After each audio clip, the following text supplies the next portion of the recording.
पूरे अंधेरी में गूंज रही थी और ठीक उसके पीछे उसकी 3 फ्लैटमेट्स भी बेड पर विराजमान थी। इंतजार था तो सिर्फ खाना आने का। पूजा ने ये घंटी की आवाज सुनी और बिना दरवाजे के हैंडल को घुमाए ही दरवाजा खोलने की स्मार्ट कोशिश की और उसका मुंह सीधा दरवाजे में ही जा लगा। Ouch! Shit!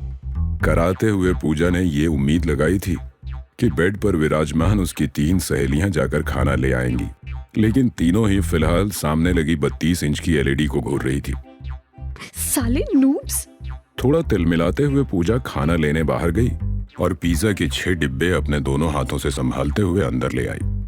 खाने के बारे में सोचकर ही पूजा इतनी एक्साइटेड थी कि उसने जोर से घुटना मार के ही मेन गेट को बंद कर दिया था। Let's go, my girls! Pizza आ गए। पूजा हैरान थी कि अभी भी तीनों में से किसी ने मुड़कर उसकी तरफ नहीं देखा। हे, सुनो हीरोइंस, ऐसा भी क्या फूंका दिया मैंने जो 32 इंच की एलईडी से तुम्हारा पेट भर रहा है? इधर देखो। ओ हेलो, चलो यार कुछ खा लो। फूंकने के बाद तो इंसान जानवरों की तरह खाता है, तुम्हारा अलग ही चल रहा है। पूजा ने अंजलि के सामने जोर से चुटकी बजाई थी और इसी वजह से अंजलि की पलकें झपकी और उसने पूजा की तरफ मुंह किया। ब्रो, तेरी कैपेसिटी बिल्कुल अलग लेवल पर है। तू इन दोनों को देख ले। देख सना कैसे टीवी से बाहर ही दिख रही है, और वो दूसरी वाली निधि, अबे वो तो एकदम गॉन केस है यार। अरे अभी शुरुआत है ना, इट विल सेटल डाउन। अभी इन्हें हिला तू, मैं पिज्जा खोलती हूँ। अंजलि ने सना और निधि को जोर से पकड़कर हिलाया और सना एकदम से छटपटा गई। वो जैसे ही होश में आई उसने खुद की जगह को बदला और बेड पर ही शिफ्ट हो गई। निधि, सना, अंजलि और पूजा चारों साथ में रहती थी और मुंबई जैसे भीड़ भाड़ वाले इलाके में नौकरी करके अपना गुजारा चला रही थी। अकेली पूजा ही थी जिसके सपने काफी अलग थे। उसे हमेशा से ही फ्लैशी जिंदगी, महंगे ब्रांड्स और उल्टी हरकतों का बहुत शौक था और आज पूजा ने ही अपनी इन फ्लैटमेट्स को तीसरी बार गांजा फूंकवाया था। यही वजह थी कि तीनों सुन्न पड़ी थी। इधर सना ने जैसे ही जगह बदली वो टीवी के रिमोट पर जा बैठी और सामने चैनल बदल गया। आजा सना, डिनर कर ले, फिर सो जाना। पूजा जानती थी कि सना असल में ज्यादा बोलती नहीं और इसीलिए वो इतनी घबराई हुई थी। उसके लिए ये सब कुछ काफी नया था। कुछ देर पहले ही ऑफिस से आने के बाद सना काफी स्ट्रेस्ड थी और पूजा ने गांजे को एक स्ट्रेस बस्टर की तरह बताकर उसे फुंकवा दिया था। पर फिलहाल तीनों ने पिज्जा की स्लाइस को अलग कर लिया और खाना शुरू कर दिया था। यार लेकिन पूजा, लास्ट टाइम तो इतना हिट नहीं हुआ था, इस बार कुछ अलग था क्या? तुम लोग माउथ फैक करते थे तब, नए नए थे ना। सबके साथ होता है। आज धुआं फेफड़ों तक पहुंचा है और नशा दिमाग तक। ऐसे मजा आया ना? इतने में पिज्जा के खाने का स्वाद लेते हुए निधि बीच में कूद पड़ी। हाँ भाई, एकदम मजे। पिज्जा भी ना डबल टेस्टी लग रहा है और स्ट्रेस भी उतर गया। ऐसा लग रहा है अल्टरनेट रियलिटी में आ गई। सब इस बात पर एग्री करने लगे और तभी चारों को रियलाइज हुआ कि टीवी पर न्यूज चैनल लग चुका है। इंडिया में इलीगल ड्रग ट्रेड बूम पर है। फाइनली ये इकोनॉमी नंबर्स में स्वेल होकर $15 बिलियन का हो चुका है और यूथ में ड्रग का कंजम्पशन पिछले 2 सालों में 200% तक बढ़ा है। सरकार पिछले 6 महीनों में तकरीबन 617 पेडलर्स को अंदर कर चुकी है। बावजूद इसके ये सप्लाई थमने का नाम नहीं ले रही है। जिसमें एक जर्नलिस्ट खड़ा होकर कुछ आंकड़े बता रहा था। सना, यही कहीं रिमोट होगा, ये बदल ना। पता नहीं क्या बकवास चलाते रहते हैं पूरे दिन। पूरे कमरे में ये सब सना को छोड़कर कोई भी ध्यान से नहीं सुन रहा था। सना ने इस बात पर कुछ नहीं बोला और रिमोट ढूंढने की कोशिश करने लगी जो ठीक उसी के नीचे था। रिमोट से चैनल बदला गया और धीरे धीरे व्लॉग देखते हुए सभी फ्लैटमेट्स ने भरपेट पिज्जा का सेवन किया और सोने के लिए अपना अपना बिस्तर पकड़ लिया। पर फिलहाल हिंदुस्तान में ये प्राइम टाइम में चल रही खबर आग की तरह फैल रही थी। जो लोग 40 से ऊपर की उम्र में थे उन्हें अपने बच्चों की फिक्र थी और जो जवान जनता 20-25 की उम्र की थी वो ये सब ड्रामा देखने की बजाय नशे करने में ही व्यस्त थी। वजह थी डंपिंग, ड्रग डंपिंग। लेकिन ये सप्लाई को इंडिया में डंप कौन कर रहा था, इस चीज को पकड़ना राकेश कदम का काम था। मुंबई का एक होनहार इंस्पेक्टर जिसने अभी तक काफी सारे बड़े ऑपरेशंस पर काम किया था, लेकिन ये केस कुछ ज्यादा ही अलग और बड़ा था। फिलहाल इंस्पेक्टर कदम अपने जीप में बैठा मसगांव डॉकयार्ड की तरफ रवाना हो गया था और उसके पीछे 3 और गाड़ियां चल रही थीं। फोन पर बात करते हुए वो अपने सीनियर ऑफिसर को समझाने की कोशिश कर रहा था। सर बस एक मौका दीजिए। सोर्सेस से इंटेल आई है कि मसगांव डॉक से ही आज थोड़ी देर में ड्रग्स यूरोप की तरफ निकलने वाले हैं। ये बहुत बड़ा कंसाइनमेंट है। अगर ये पकड़ लिया तो शायद पूरा केस ठंडा पड़ जाएगा कुछ दिनों के लिए। फोन के दूसरी तरफ डीजीपी गुप्ता बहुत ही हताश थे। वो जानते थे कि पिछली 3 इंटेल्स में उनके डिपार्टमेंट को शर्मनाक हार झेलनी पड़ी थी और फिर मीडिया को जवाब भी देना पड़ा था। ठीक है मिस्टर कदम, अगर आज कुछ गड़बड़ हुई तो आपको इस केस से बाहर कर दिया जाएगा। Remember that, okay? All the best. ये कहते ही गुप्ता ने फोन रख दिया और इंस्पेक्टर कदम को एक बहुत बड़ी उलझन में डाल दिया। पर फिलहाल उनकी जीप मसगांव डॉक पहुंच चुकी थी और कदम ने गाड़ी चला रहे कांस्टेबल को पहले ही रोकने के लिए बोल दिया था। सब लोग मेरे कहने पर ही आगे बढ़ेंगे, कोई होशियारी नहीं दिखाएगा। मैं अंदर जा रहा हूं। Be on your device everyone, stay focused. मैं वॉकी टॉकी से इशारा कर दूंगा। डॉकयार्ड की बाईं तरफ से राकेश कदम अंदर की तरफ बढ़ गया और दूसरी तरफ विक्रम पाटेकर पूरा ड्रग्स का शिपमेंट लेकर उसी डॉकयार्ड पर मौजूद था। विक्रम उर्फ विकी भीड़ू, जो संजीव माहेश्वरी का राइट हैंड था। संजीव के हर इंपॉर्टेंट मिशन को अंजाम देने वाला विकी ही था।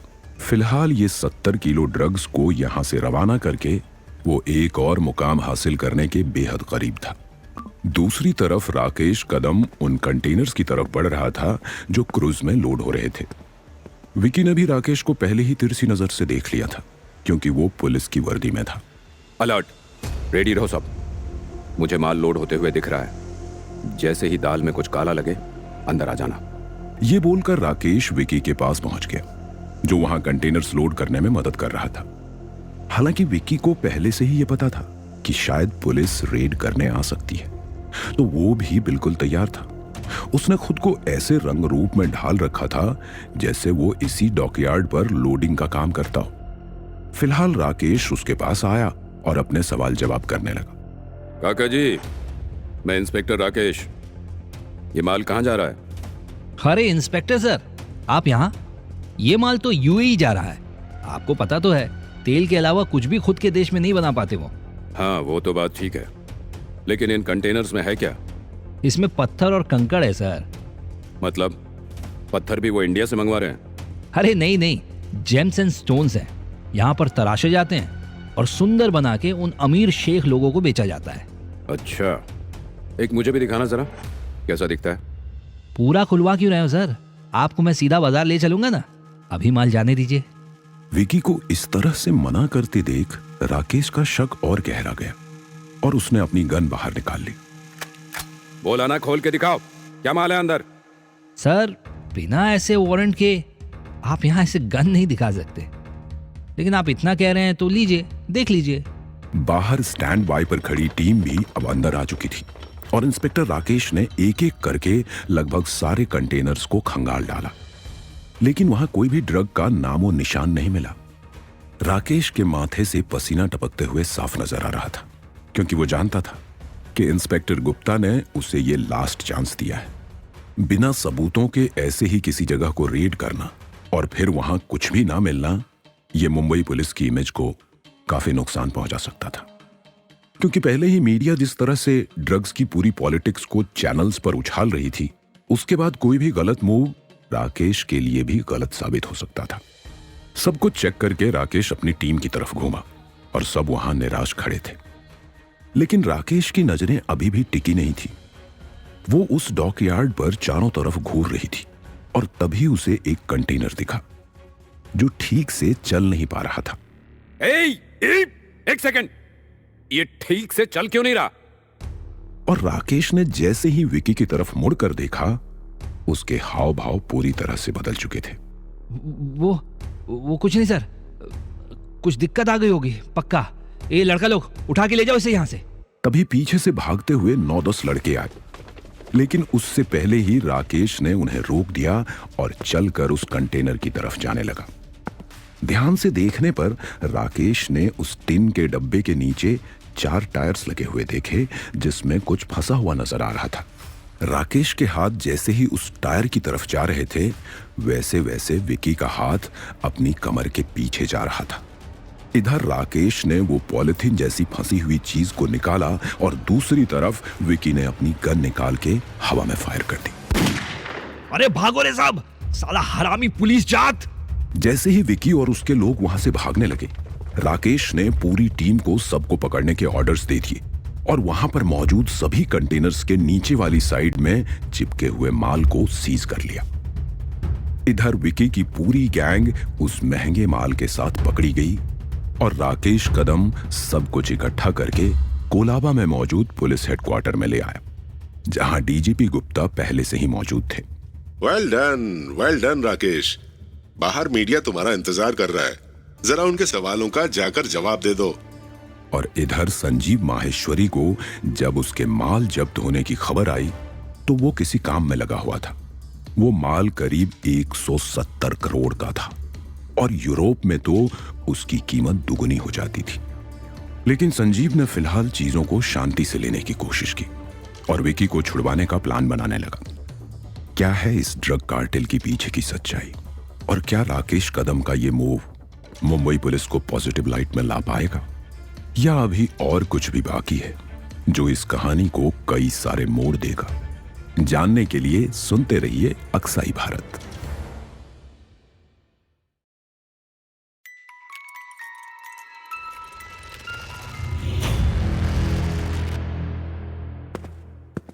राकेश कदम के कदम फिलहाल बाहर इंतजार कर रही मीडिया की तरफ बढ़ रहे थे, क्योंकि डीजीपी गुप्ता को सरकार की तरफ से ऑर्डर्स थे कि इस घटना को मौके में बदलना बेहद जरूरी है। इंडिया में बढ़ते ड्रग कंजम्पशन के बारे में हर कोई सवाल कर रहा था। हालत इतनी बुरी थी कि बाहर के देशों ने इंडिया को इस दिक्कत से निकालने के लिए पैसे तक दे दिए थे, लेकिन इंडिया फिर भी कुछ नहीं कर पा रहा था। इसीलिए डीजीपी गुप्ता ने राकेश कदम को ये स्ट्रिक्ट ऑर्डर्स दिए थे कि उन्हें बाहर जाकर क्या क्या बोलना है। राकेश जैसे ही हेडक्वार्टर से बाहर पहुंचा, अलग अलग कैमरे से फ्लैशेस उनके मुंह पर पड़ने लगे और जर्नलिस्ट्स का जमावड़ा दूर तक लगा पड़ा था। इंस्पेक्टर, ये शिपमेंट जो पकड़ा गया है वो कितना बड़ा था? पोर्ट अथॉरिटी को पता कैसे नहीं था कि उनके यहाँ से ड्रग्स एक्सपोर्ट हो रहे हैं? क्या अब इस दिक्कत का कोई समाधान हो पाएगा? गली गली में ये जो ड्रग्स बिक रहा है, क्या सारा इसी पोर्ट से आ रहा है? इतने सारे सवालों के बीच में घिरा हुआ राकेश कदम माइक के सामने आया और उसने ठीक वैसा ही किया जैसा अंदर बताया गया था। देखिए, we don't need to get scared. ये एक मामूली बात है। इंडिया एक गोल्डन ट्रायंगल और गोल्डन क्रेसेंट के बीच फंसा है। राइट में म्यांमार, लाओस और कंबोडिया है, तो लेफ्ट में पाकिस्तान, अफगानिस्तान और ईरान है। और इस तरह से यहाँ ड्रग्स का इलीगल ट्रेड काफी आम बात है। लेकिन सरकार ने और कानून ने मिलकर पता लगा लिया है कि इस पूरी चीज को किस तरह से संभालना है। आप सब बेफिक्र रहिए, क्योंकि अभी तो ऐसे बहुत सारे कंसाइनमेंट्स हमें पकड़ने हैं। India will be back on track. हमें जितना नुकसान हुआ है वो हमारी सरकार जल्द से जल्द कवर कर लेगी, क्योंकि आपने भारत के बेस्ट लीडर्स को वोट करके सरकार में बैठाया है। मैं शुक्रिया करना चाहूंगा हमारे डीजीपी गुप्ता जी का, हमारे प्राइम मिनिस्टर विजय गोयंका का। Thank you so much. India against drugs. Rakesh Kadam ने यह बोलकर अपने शब्दों को विराम दिया और वापस अंदर ऑफिस में चला गया। वो जानता था कि अगर वो 2 मिनट भी यहां रहा तो मीडिया वाले उसे अपने सवालों से भून कर रख देंगे।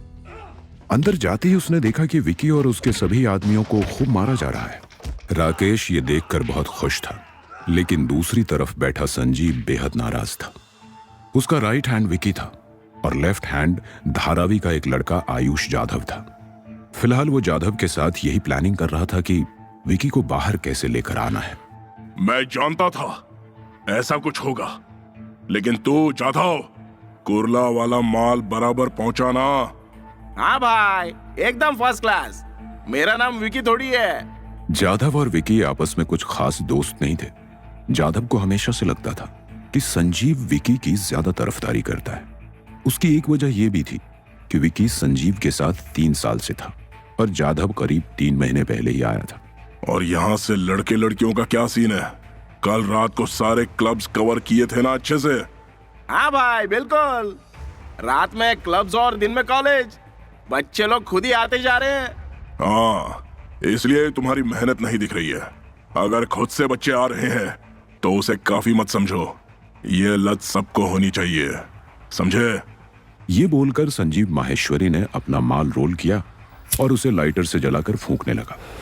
ये माल A+ ग्रेड का था, क्योंकि इसकी कीमत बाजार में 20,000 रुपये थी, वो भी एक छोटी सी पुड़िया की। बाजार में माल 4 ग्रेड्स के थे, A+, A, B और C। C ग्रेड का माल सबसे लो क्वालिटी का रहता था और A+ का सबसे हाई क्वालिटी। संजीव का काम था कि नशे की लत में ज्यादा से ज्यादा लोगों को गुम कर देना। इसमें फायदा संजीव का नहीं होता था, बल्कि उसके बॉस का होता था, जिससे वो आज तक मिला नहीं था। और जाधव, मैं देख रहा हूं कि C ग्रेड का माल काफी सारा पड़ा है। ये बिक क्यों नहीं रहा है ठीक से? भाई अभी कुछ दिन पहले ही इतना सारा माल आ गया है कि आपको ऐसा लग रहा है सप्लाई डिमांड का थोड़ा सा मिसमैच हो गया है। जाधव ने यह बात मजाक में टालने की कोशिश की, लेकिन सामने बैठा संजीव भड़क गया। दिमाग में घास फूस घुस गया है क्या बेवड़े? माल ज्यादा आ रहा है तो ज्यादा बेचो, समझे? उसके लिए A+ वाला बढ़ाना होगा भाई, क्योंकि नए लोगों को उसी माल से हमें अंदर खींचना होगा। वो मैं बात करता हूँ, लेकिन इसके बाद ऐसी कोई कंप्लेंट नहीं आनी चाहिए। और इस विकी का क्या करें? अब तो वैसे भी वो किसी काम का नहीं है। इस प्रोजेक्ट से पहले ही आपने बोला था उसे कि पकड़े गए तो पत्ता साफ। हाँ, लेकिन उसे बाहर तो लाना ही पड़ेगा ना, ऐसे छोड़ नहीं सकते। मैं कुछ देखता हूँ, तू जा क्लब संभालने की तैयारी कर रात में। माल को उड़ाओ जितना हो सके, समझे? असल में संजीव चाहता था कि माल ज्यादा से ज्यादा बिके, और जबकि जाधव हर पुड़िया को बेचने का एक्स्ट्रा कमीशन खाता था। इस पूरे धंधे में संजीव को पैसों से बिल्कुल मतलब नहीं था। वो तो बस चाहता था कि इंडिया की जवान जनता ज्यादा से ज्यादा इस नशे को घोट कर पी जाए और वापस मांगे। पर फिलहाल उसने अपना फोन निकाला और सीधा दिल्ली फोन लगाया। दिल्ली यानी पार्लियामेंट।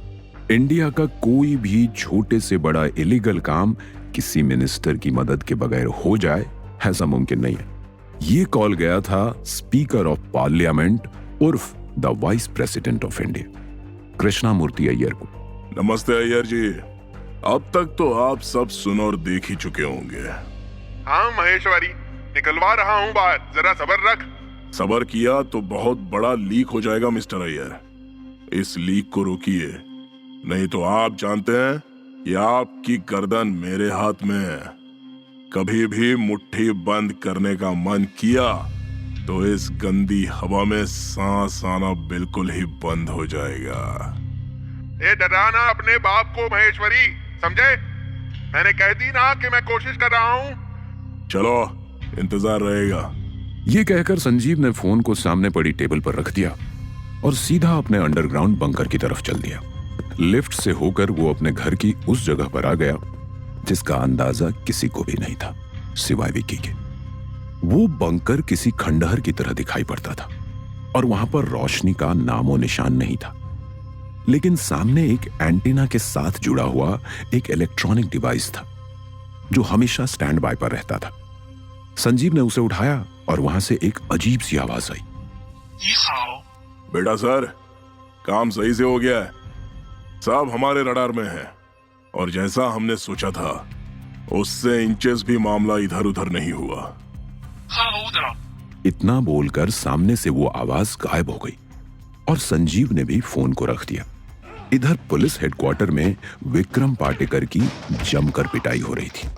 गुप्ता के स्ट्रिक्ट ऑर्डर्स थे कि जो कुछ भी विकी और उसके साथी लोग जानते हैं उसे जल्द से जल्द उगलवाया जाए, और इसी काम पर एएसआई फर्नांडिस और गायकवाड़ दोनों लगे हुए थे। फर्नांडिस इस वक्त विकी को इतनी जोर से झापड़ मार रहा था जैसे वो कोई टेडी बियर हो, लेकिन विकी अपनी जगह से हिल भी नहीं रहा था। अपनी गैंग और संजीव दोनों के प्रति वो बहुत सच्चा था। आखिर संजीव ने ही उसे सड़क से उठाकर इस काबिल बनाया था कि उसके पास फिलहाल सब कुछ था। विकी ने अपने बचपन से ही इतनी गरीबी देखी थी कि उसे हर चीज की कीमत बहुत अच्छी तरीके से मालूम थी। तो जब माइला ऐसा एक और झापड़ लगा ना तो बेहोश हो जाएगा। इससे पहले बोल दे, जो कुछ भी पता है वो बोल दे, कोई नहीं आएगा तुझे बचाने। विकी की पलकें झपकी भी नहीं थी और सामने एकदम सीधा खड़ा था। क्या साहब, ऐसे ही उठा लाए? मैं तो बस डर के वो गन हवा में चला दिया था। कदम साहब को भी बोला मैंने, मैं कुछ नहीं जानता। इतने में एएसआई गायकवाड़ वहां आया और पीछे से विकी की कमर पर एक जोर से लात दे मारी। लात पड़ते ही विकी अपने घुटने पर बैठ गया और सामने से फर्नांडिस ने भी जोर से विकी के माथे पर जूता दे मारा। खून की बूंद एक एक करके उस लॉकअप की जमीन को छू रही थी, लेकिन विकी के चेहरे पर जरा भी डर नहीं था। ए गायकवाड़, लाल मिर्ची दियो, इसके पिछवाड़े में भर के मुंह से निकालेंगे ना तो सच भी साथ में बाहर आ जाएगा। और ये बात पूरा हेडक्वार्टर जानता था कि फर्नांडिस एक जाहिल पुलिस ऑफिसर है और वो ऐसा करने के पूरा काबिल है। गायकवाड़ भी जाकर तुरंत लाल मिर्च ले आए, क्योंकि वो भी जानता था कि अगर वो दोनों कुछ इंफॉर्मेशन निकलवाने में कामयाब हो गए तो प्रमोशन मिलना एकदम पक्का है। ये ले फर्नांडिस। फर्नांडिस ने उस मिर्ची से अपनी मुट्ठी भरी और विकी को उल्टा करके उसकी पैंट खोलने लगा। जैसे ही फर्नांडिस का हाथ विक्की के नंगे बदन पर गया तो जमीन पर उल्टे मुंह पड़े विक्की की चीख निकल गई। लेकिन तभी पीछे से एक जोर की आवाज आई, अरे फर्नांडिस, जाने दे, मत कर, बाहर आ जा। फर्नांडिस के हाथ बीच में ही रुक गए, लेकिन वो उसकी मजबूरी थी। लेकिन सर। लेकिन वेकिन कदम के साथ किया करो, मैं जो कह रहा हूं वो कर, छोड़ दे उसे। फर्नांडिस चुपचाप लॉकअप से बाहर आ गया और तभी गुप्ता ने एक कांस्टेबल को अपने पास बुलाया। इन लड़कों को बाहर तक छोड़ के आओ, इज्जत से। डीजीपी गुप्ता की ये बात सुनकर उस ऑफिस में मौजूद हर इंसान थोड़ा अचंभित था। किसी को समझ नहीं आ रहा था कि इतने दिन से जिस चीज के पीछे वो सब लोग काम कर रहे थे, उस चीज के खिलाफ पहले सबूत को इस तरह से बरी क्यों किया जा रहा है। सब डीजीपी गुप्ता को ऐसे देख रहे थे मानो मैथ्स के टीचर से पाइथागोरस थ्योरम का प्रूफ मांग रहे हो। क्या घूरते क्या हो? ऊपर से फोन आया है, सब काम करो और फिलहाल जो मिला है उसके बेसिस पर ही केस को चलाते रहो और पॉजिटिव लाइट में देखो, समझे? ये बोलकर गुप्ता ने राकेश कदम को अपने पास बुलाया और उसे सब कुछ प्यार से समझाने लगा। देख कदम, ईमानदारी एक तरफ लेकिन राजनीति दूसरी तरफ। या तो ईमानदार रह लो या राजनीति कर लो, दोनों साथ में नहीं हो सकती। फिलहाल विक्रम को इसलिए छोड़ा है क्योंकि वो बहुत पहुंची हुई चीज है, लेकिन तू चिंता मत कर, मेहनत करता रहे पर उसका मोहन जोदड़ो मत कर। सुमड़ी में गुमड़ी सुना है ना, वैसे ही काम करना पड़ेगा, क्योंकि केस सॉल्व होगा तो देश में आधे एमपी एमएलएस को तकलीफ पहुंचने के चांसेस हैं। ख्याल रखना, मैं चलता हूं। गुप्ता ये बोलकर हेडक्वार्टर्स से निकल गया और दूसरी तरफ राकेश कदम फिलहाल यही सोच रहा था कि गुप्ता ने जो बोला है उसे वो किस तरह से मुकम्मल करे। संजीव और विकी का आखिर क्या रिश्ता है? क्या जाधव की जलन विकी के प्रति और गहरी हो जाएगी? क्या विकी को कभी सच्चाई का पता चल पाएगा कि उसे आखिर क्यों अंदर डाला गया था? जानने के लिए सुनते रहिए अक्साई भारत।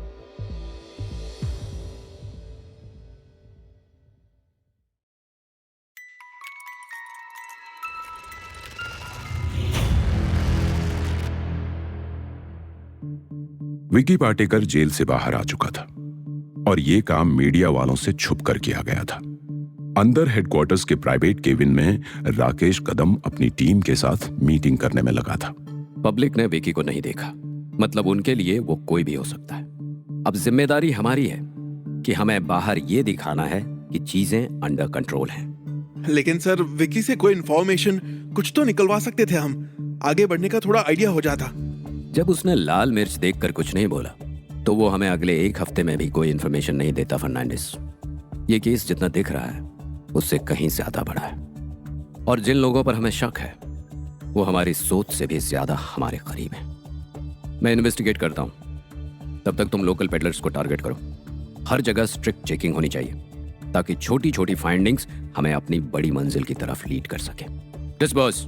ये बोलकर पुलिस की पूरी टीम अपने अपने काम में लग गई और दूसरी तरफ विकी कुर्ला की संकरी गलियों में मौजूद संजीव के खोखे पर चला गया। वो जानता था कि संजीव वहीं मिलेगा। जाते वक्त विकी के दिमाग में वो सभी बातें घूम रही थी जो मजगांव डॉक से पहले घटी थी। वो अंदर ही अंदर जानता था कि ये कितना बड़ा शिपमेंट है और उसे ये भी मालूम था कि आज तक कोई भी डिलीवरी में उसकी वजह से दिक्कत नहीं आई है। पुलिस ने उसे पहली बार नहीं पकड़ा था, लेकिन उसे फिर भी आज के दिन में कुछ अलग लगा। आखिर आज वाला किस्सा मुमकिन भी कैसे हो गया? एक तो संजीव भाई ने आज से पहले ऐसा कभी नहीं किया कि शिपमेंट में एक रात पहले ही माल को 2 हिस्से में बांट दिया हो। और वो जाधव, कल का आया हुआ लड़का, उसने माल भेज दिया लेकिन मैं नहीं भेज पाया। विकी के मन में चलते चलते फिलहाल वो कल की रात बार बार दस्तक दे रही थी कि जहां संजीव ठीक सामने खड़े होकर एक बोर्ड पर कुछ बनाते हुए अपने सभी लोगों को समझा रहा था। मामला थोड़ा टेढ़ा है इस बार। हर बार जैसे हम आसानी से माल भेज देते हैं, आपकी बार वैसे शायद ही जा पाए। नशा करने वाले लोग बढ़ रहे हैं और सरकार की हमें पकड़ने की वजह भी, क्योंकि जितने लोगों को हम ये आदत लगाते जाएंगे उतना ज्यादा हम फंसते जाएंगे। फिलहाल खबर ये है कि माल 2.5 मिलियन यूरोस का है और एक साथ इतना माल भेजना ठीक नहीं है। विकी के साथ जाधव होगा, लेकिन दोनों के रास्ते अलग अलग होंगे। माल आधा कुर्ला वाले डॉकयार्ड से जाएगा और आधा माझगांव डॉकयार्ड से। संजीव की ये बात सुनकर विकी समझ गया था कि उसे कुर्ला डॉकयार्ड ही जाना होगा, क्योंकि उस जगह से वो पहले भी काफी बार माल भेज चुका था और उसे वहां के चप्पे चप्पे का पता था। इससे पहले कि संजीव बात पूरी करता, विकी बीच में कूद गया। लेकिन जाधव के लिए मजागांव नई जगह हो जाएगी ना, थोड़ा ध्यान से जाना भाई। रुक जाओ विकी, इसीलिए माझगांव तुम जाओगे और जाधव यहाँ पास वाले पोर्ट से माल भेजेगा। लेकिन संजीव भाई, मैं तो हमेशा इसी पोर्ट से भेजता आया हूँ। हाँ, तो तुम बड़े भी तो हो। माझगांव वाला माल तुम संभालोगे और कुर्ला वाला जाधव। तुम काम के पक्के हो, इसलिए तुम्हें नई जगह दे रहा हूँ। थोड़ा ध्यान से, दोनों जगह में से कहीं भी रेड पड़ सकती है। चांस 1% है, लेकिन फिर भी। विकी को संजीव की बात सुनकर उस वक्त भी थोड़ा अजीब लगा था और फिलहाल वो रास्ते में चलते हुए भी कुछ अच्छा महसूस नहीं कर रहा था। लेकिन उसने भी इस बात को सहारा बनाया था कि संजीव को उस पर ज्यादा विश्वास था, इसीलिए उन्होंने विकी को नई जगह पर भेजा। ये सोचते सोचते वो बंकर की बैक साइड पर आ गया था, जहां एक जाली वाला गेट था और जाली की तारें इस तरह टूटी थी कि बाहर से वो जगह बिल्कुल खंडहर लगे। लेकिन संजीव माहेश्वरी का बसेरा वहीं था। विकी ने अपने कदम अंदर रखे और सीधा वहां गया जहां अमूमन संजीव बैठा होता था। अंदर जाते जाते उसे जाधव दिखाई दिया, जो बहुत खुश लग रहा था। लेकिन विकी ने उस पर ध्यान न देकर सीढ़ियां चढ़नी शुरू कर दी। आसपास की दीवारों में सीलन थी, सीढ़ियों पर जगह जगह गुटखा थूका हुआ था और बिजली की नंगी तारें दाईं और बाईं तरफ से यूं निकल रही थी मानो मकड़ी के जाले हों।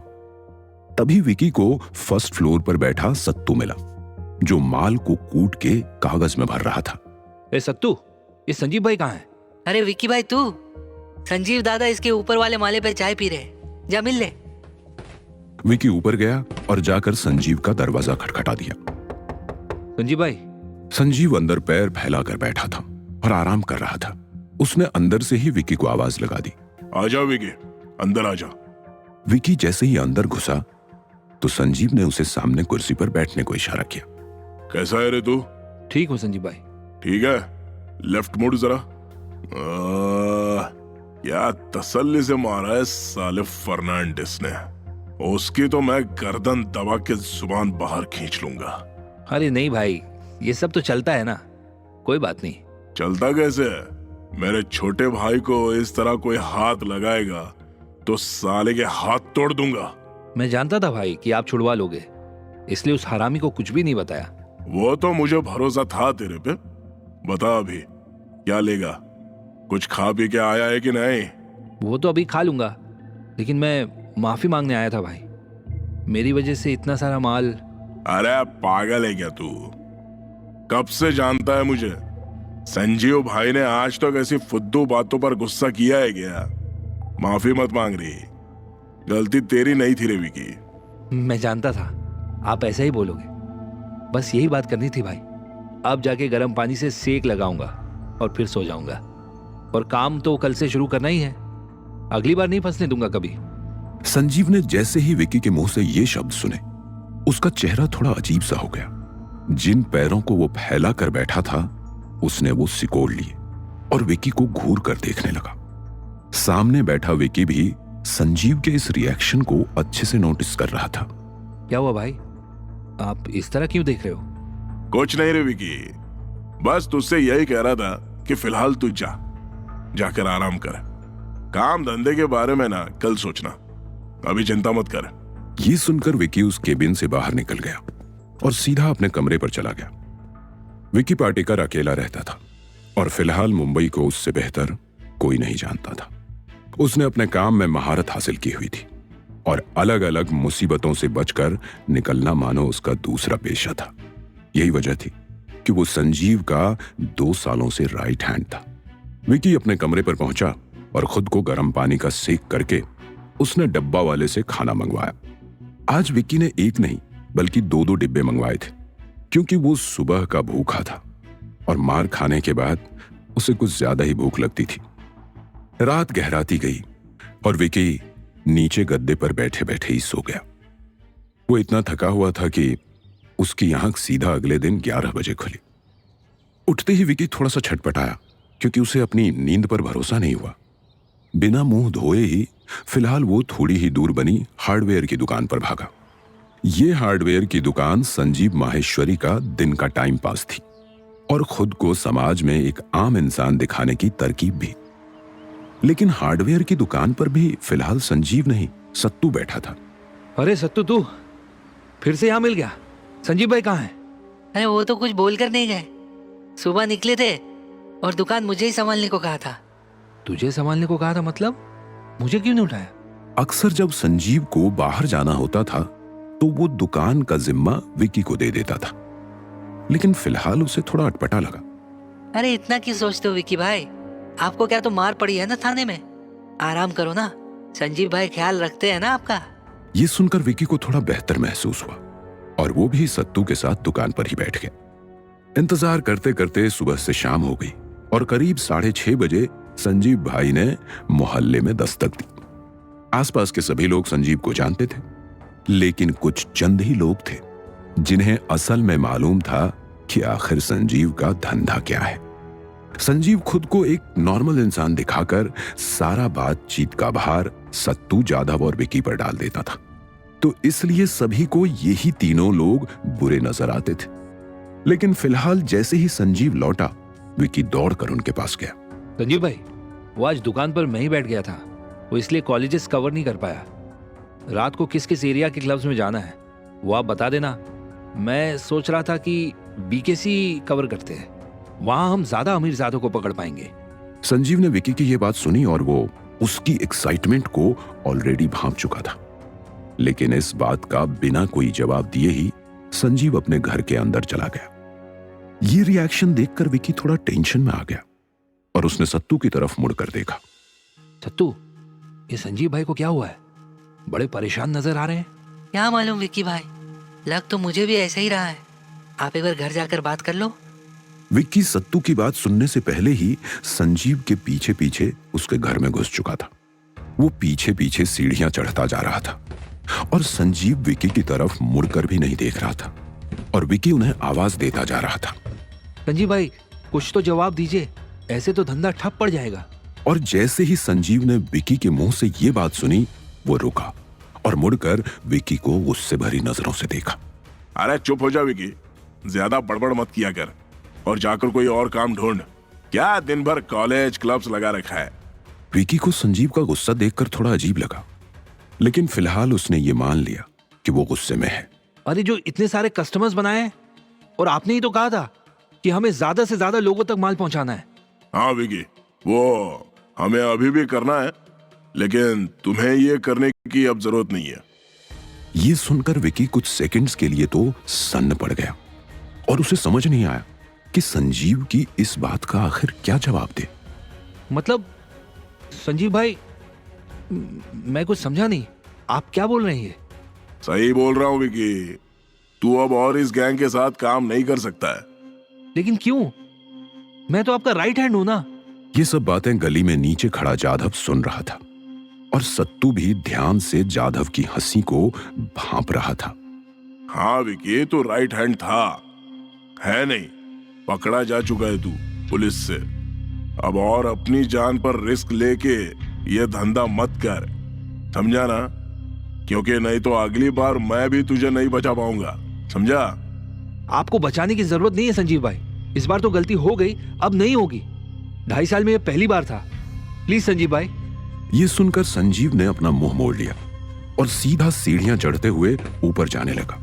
विकी की आंख में हल्की सी नमी थी, क्योंकि उसने कभी नहीं सोचा था कि संजीव उसे इस तरह से अलग होने को कह देंगे। आखिर 2 साल में विकी ने इसी धंधे को अपना माना था। भले ही ये इलीगल था, लेकिन उसे अब यही सब करना आता था। ताज्जुब की बात तो ये थी कि कुछ साल पहले लीगल काम करके विकी ज्यादा लंबा समय जेल में रहा था और इलीगल काम करके 2 घंटे में बाहर आ गया था। पर फिर भी जिस काम को उसने अपने 2 साल दिए थे, संजीव उसे इस तरह से उससे छीन रहा था। आखिर क्या प्लान था संजीव का कि उसने विकी को इस धंधे से ही अलग कर दिया था? और जाधव गली में खड़ा इतना क्यों मुस्कुरा रहा था? जानने के लिए सुनते रहिए अगला एपिसोड।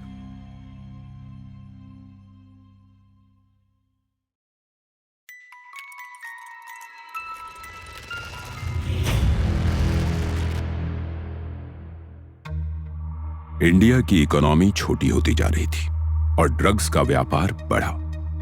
संजीव ने चीजें इस हद तक ऑटोमेट कर दी थी कि आज के वक्त में गांजा, चरस और हैश को खरीदना एक आम बिस्किट के पैकेट की तरह हो गया था। लेकिन अभी भी कुछ लोग थे जो ड्रग्स से दूर भागते थे। संजीव का असली टारगेट यही लोग थे, जिसमें विकी उसकी मदद कर रहा था। विकी चाहता तो अपनी जिंदगी में कुछ और अच्छा भी कर सकता था, क्योंकि वो इतना मेहनती था।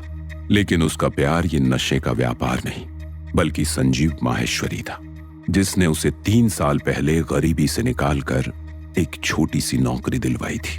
और अभी भी वो लोग वहां से इतना आगे आ गए थे कि पीछे मुड़कर देखो तो सब कुछ धुंधला सा था। विकी फिलहाल रोते हुए सीढ़ियों से नीचे उतरा और गली में उसे सामने ही जाधव खड़ा हुआ दिखा, जो अपने 3 अनपढ़ दोस्तों के साथ दीवार के सहारे धीमे धीमे हंस रहा था। यह देखकर विकी से रहा नहीं गया और उसने जाधव को देखकर साइड में गुस्से से थूक दिया। यह देखकर जाधव की हंसी मानो गायब हो गई और उसके चेहरे पर अब गुस्से के भाव थे। ये देख ये देखो, अपनी इज्जत पर कैसा थूक रहा है। ये सुनते ही वहां खड़े तीनों दोस्त जोर से हंसने लगे और विकी की आंखें आंसुओं के साथ और लाल हो गई थी। जाधव ये सब देखते हुए भी नहीं रुका और उसने अपना कारनामा जारी रखा। क्या हुआ? संजीव भाई ने उल्टा करके मारा क्या तुझे? ऐसे आंसू क्यों बाहर है? विकी के हाथ अब बंद होकर मुट्ठी बन चुके थे और अगले ही एक पल में उसने भागकर जाधव के पेट में एक मुक्का जड़ दिया।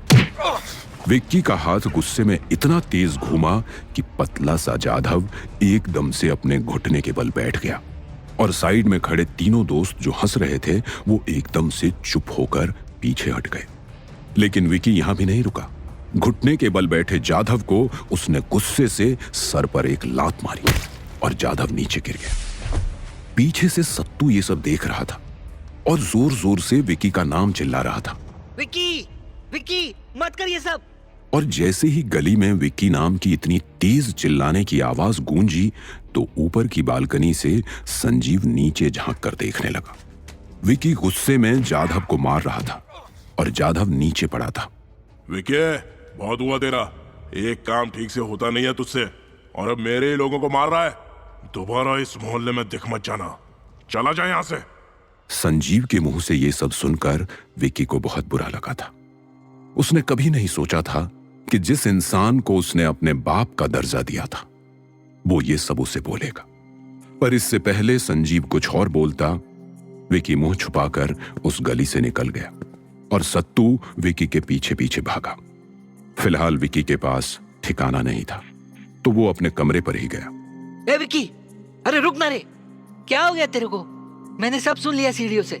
संजीव दादा सही कह रहे हैं, तू नहीं कर सकता काम, क्योंकि पुलिस वाले तेरे पे हर दिन शक करेंगे। समझता क्यों नहीं है तुझे यार? विकी के आंसू जमीन पर गिर रहे थे और मुंह से आवाज तक बाहर नहीं आ रही थी। वो बस अपनी आगे की जिंदगी सोच सोच के परेशान हो रहा था। 3 साल उसने कुछ भी कदम लेने से पहले 2 बार नहीं सोचा, क्योंकि संजीव उसे बैक करने के लिए हमेशा उसके साथ था। लेकिन अब ऐसा और नहीं था। विकी को जो भी करना था अकेले करना था और अपने लिए एक नई जिंदगी ढूंढनी थी, जो काफी मुश्किल था। कुछ नहीं रह सत्तू, तू जा दुकान संभाल, मैं कर लेगा सब। बस कल सुबह निकल जाऊंगा यहाँ से। देख, तू अगर संजीव दादा के मोहल्ला छोड़ जाने वाली बात का बुरा मान रहा है तो मत सोच ऐसा, क्योंकि उन्होंने वो गुस्से में कहा था। क्या जरूरत थी तुझे जादव को हाथ लगाने की? बेफिजूल में उसे हीरो बना दिया और खुद विलन बन के यहाँ चला आया। हम जो काम करते हैं ना सत्तू, उसमें कोई हीरो नहीं है। और वो मुझ पर हंस रहा था। अगर वो अब भी मुझे कहीं दिखा ना तो उसके दांत तोड़ दूंगा। इससे पहले कि विकी उतावला हो जाए, सत्तू ने उसके कंधे पर हाथ रख दिया। ए हेलो, रिलैक्स, सांस ले पहले ठीक से। अभी तू गुस्से में है, ये बात समझता क्यों नहीं? शांत रहे, हम कोई रास्ता निकालते हैं। अभी तू कुछ खा ले। सुबह से दुकान पे था मेरे साथ, तब भी कुछ नहीं खाया। रे सत्तू, मैं कैसे कुछ और करूंगा? मुझे तो कुछ भी नहीं आता। एकदम बेकार आदमी हूं मैं। ये सोच सोच के ही मुझे भूख नहीं लगेगी। अरे भूख से याद आया विकी, तू फूड डिलीवरी बॉय बन जा। इससे तू बिजी भी रहेगा और नए लोगों से भी मिल लेगा। फिर अगर पसंद नहीं आता तो हम देख लेंगे कि क्या करना है। बोल, क्या कहता है? ये पागल है क्या तू? मैं खाना डिलीवरी करूंगा क्या? कुछ भी। अरे करके तो देख एक बार। अभी के लिए तो तुझे कुछ चाहिए ही ना, तो यही कर ले। तू कहेगा तो मैं तेरी मदद भी कर दूंगा। लेकिन मेरे पास तो खाना डिलीवर करने के लिए कुछ है ही नहीं सत्तू। बाइक, साइकिल, ये सब कहां से लाऊंगा? अरे ट्यूबलाइट रेंट पे मिलती है ना, इलेक्ट्रिक बाइक, वो ले और निकल जा लोगों का पेट भरने। गलत धंधा तो इतने वक्त से कर ही रहा है, कुछ महीने जिंदगी में सीधा काम करके भी देख ले। क्यों? बात तो सही है यार। चल, अभी तेरी ये बात सुनकर भूख लग गई। साइड में मुन्ना ढाबा चलते हैं पहले, कुछ पेट में जाए तो दिमाग चले। ये बोलकर सत्तू और विकी दोनों मुन्ना ढाबा चले गए और वहां जाकर देखा तो जाधव संजीव के लिए स्पेशल दाल पैक करवा रहा था। विकी को ढाबे की खुशबू से ही पता चल जाता था कि कौन सा खाना नॉर्मल लोगों के लिए बन रहा है और कौन सा संजीव के लिए। लेकिन विकी ने इस पर ज्यादा ध्यान नहीं दिया और चुपचाप अपनी सीट ले ली। सत्तू, अपना तो वही बोल दे, सूखे आलू और काली दाल। ठीक है, मैं जाके बोलता हूँ, तू बैठ। दूसरी तरफ राकेश कदम आज भी हर रात की तरह अपना वक्त ऑफिस में बिता रहा था। घर जाना उसे पसंद नहीं था या उसके पास जाने का वक्त नहीं था, यह कहना मुश्किल है। लेकिन वो इस पूरे केस को लेकर बहुत सीरियस था। फर्नांडिस और गायकवाड़ उसके साथ ही बैठे थे, लेकिन उन दोनों के दिमाग कांच के बड़े उल्टे ग्लास की तरह खाली थे। लेकिन गायकवाड़, उसका चालान तुझे 1000 ज्यादा काटना चाहिए था। तू भी कमजोर दिल का है यार, जल्दी मान जाता है। अरे लेकिन एक हेलमेट का चालान 5000 कैसे ले लेते फर्नांडिस? थोड़ी तो रहम करता बच्चे पे। मैं नरम नहीं हूँ, तू ज्यादा सख्त है। दोनों को ये बातें करता देख कदम सामने बैठा और परेशान हो रहा था। दोनों अपनी बकबक बंद करोगे पहले? खुद नहीं सोच रहे हो तुम, मुझे तो थोड़ा सोचने दो। गायकवाड़ और फर्नांडिस ये गुस्सा देखकर एकदम अलर्ट हो गए। जी जी सर, बोलो क्या मदद चाहिए? कुछ नहीं मेरे दुरंदर शेरों, तुम जाओ चर्च गेट के पास, चालान ही काटो। ये सोचने का काम मैं कर लूंगा। अरे लेकिन सर, हम आसपास रहेंगे तो मदद हो जाएगी ना, हम भी तो मदद कर पाएंगे। तो बताओ फिर, ये इतना सारा ड्रग इंडिया में आ कहां से रहा है? वो सर, हम गोल्डन एंगल और क्रॉस के बीच में है ना, लेफ्ट में उड़िया है और राइट में पाकिस्तान। कदम ने ये जवाब सुनकर अपने माथे पर हाथ रख लिया और इस बात का अफसोस करने लगा कि किस मनहूस घड़ी में इन दोनों ने पुलिस की नौकरी पाई थी, क्योंकि वो जानता था कि गायकवाड़ फिलहाल कदम के बोले हुए शब्दों को ही वापस दोहरा रहा था जो उसने मीडिया के सामने बोले थे। अरे बेवकूफ, ये क्या यूपीएससी एग्जाम है क्या? और वो गोल्डन एंगल नहीं, गोल्डन ट्रायंगल है, और गोल्डन क्रॉस नहीं, गोल्डन क्रेसेंट है, और पाकिस्तान राइट में नहीं लेफ्ट में है। गायकवाड़, कितने में दाखिल हुआ है तो पुलिस में? सर 25 लाख देके। अरे समझदार, डोनेशन नहीं, मैंने तो साल पूछा था। कितने में मतलब किस साल में? अरे वो तो 2016 में सिर्फ एक ही तनख्वाह 1000 के नोटों वाली आई थी। उसके बाद वो कागज ही गायब कर दिया प्रधान जी ने। प्रधान जी, ये याद आया, डीजीपी को फोन लगाना है। वो तो कह के चले जाते हैं, फिर हर पल चीजें बदल जाती हैं। कदम ये बोल ही रहा था कि तभी सामने टेबल पर पड़े लैंडलाइन की घंटी बजने लगी। लो सर, आ गया प्रधान जी का फोन। कदम ने तुरंत फोन उठाया और उसे स्पीकर पर ही छोड़ दिया। सामने से डीजीपी गुप्ता की खनखनाती हुई आवाज सुनाई दी। हेलो। हाँ गुप्ता सर, बोलिए। बोलिए नहीं, पहुंचिए बोलो कदम। आपको मालूम भी है कि इस नशीले सब्सटेंस का पहुंच छोटे शहरों तक भी जाने लगा है। आपको भी पता है कि इलेक्शंस करीब हैं और ये खबर पक्की है कि इन ड्रग्स का सबसे बड़ा हॉटस्पॉट अपना शहर मुंबई ही है। लेकिन सर, हमें फिर कल विकी को क्यों छोड़ना? उसे जेल में रखना पार्लियामेंट में उथल पुथल मचा सकता था, इसलिए उसे छोड़ना पड़ा। लेकिन अपने शहर से इस सप्लाई को रोको कदम। विजय सर का फोन आया था। विजय सर? हाँ, Vijay Goenka, prime minister of India. Political party में थोड़े मसलों के चलते मेरा और उनका डायरेक्ट बातचीत हो रहा है। अगर हमने ये सब जल्द से जल्द ठीक नहीं किया तो आने वाला साल इंडिया के लिए और भी बुरा हो सकता है। सारा दारोमदार तुम पर ही है अब राकेश, थोड़ा ध्यान से। मैं देखता हूँ सर, कुछ करता हूँ। रिसोर्सेज की जरूरत पड़ेगी हमें तो आपको कांटेक्ट करूंगा। अभी फोन रखता हूँ। ये कहकर कदम ने फोन रख दिया, लेकिन उसका दिमाग और भी कंफ्यूज हो चला था। आखिर ये केस सिर्फ मुंबई से शुरू तो नहीं हो सकता था।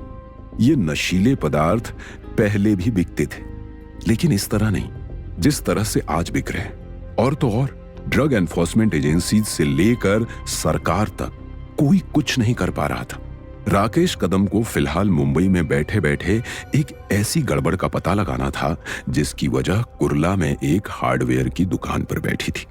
सवाल बस ये था कि कदम कितनी जल्दी उस शख्स तक पहुंच पाएगा। लेकिन क्या उस शख्स तक पहुंचना उसका आखिरी पड़ाव होगा? जानने के लिए सुनते रहिए अगला एपिसोड।